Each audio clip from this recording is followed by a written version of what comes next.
Part 9 na nga ito ng ating realistic mini vlog Family of 3.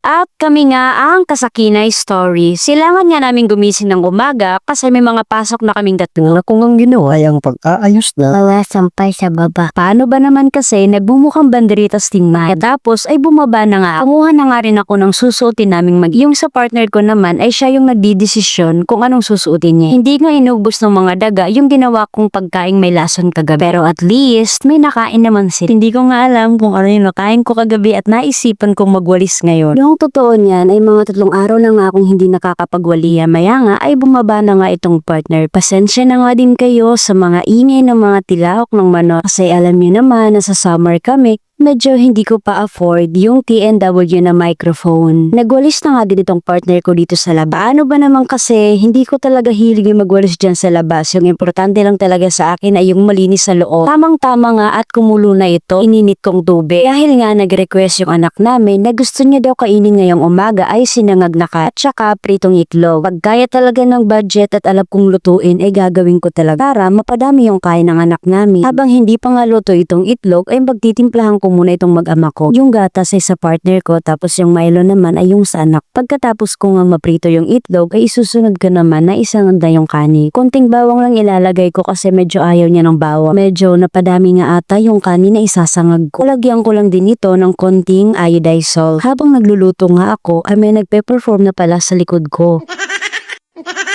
Binababaran ko nga itong rice cooker namin at multi-cooker na tapos kung magluto o kapag wala ng lamp para pag gawin namin mamaya ay mas madali siyang linis. Hindi na nga ako makakapaghugas ng mga pinggan kasi medyo late na din kami, baka bukas ko na to hugasan. Sa ngayon ay isasalansan ko na lang muna yung mga hinugasan kong pinggan kagabi tapos pakakainin ko na din itong anak namin. Medyo umaabot kasi ng 3 taon kapag kumakain yung anak namin kaya kailangan niya kumain ng maaga pala. Napakadaming yung natirang sinangag niya kanin. Kaya dadalhin ko to kila mama. Yes, naka-self-service na nga akong maligo yung anak namin kasi malaki na naman siya. Pero yung pagtututbrush niya ng ngipin kapag umaga ay ako yung gumagawa. Halos araw-araw ko din nililinis yung tenga ng anak namin pero yung sa may bandang labas lang ay hindi pala, parang one seat apart. Yun lang naman, ingat and God bless.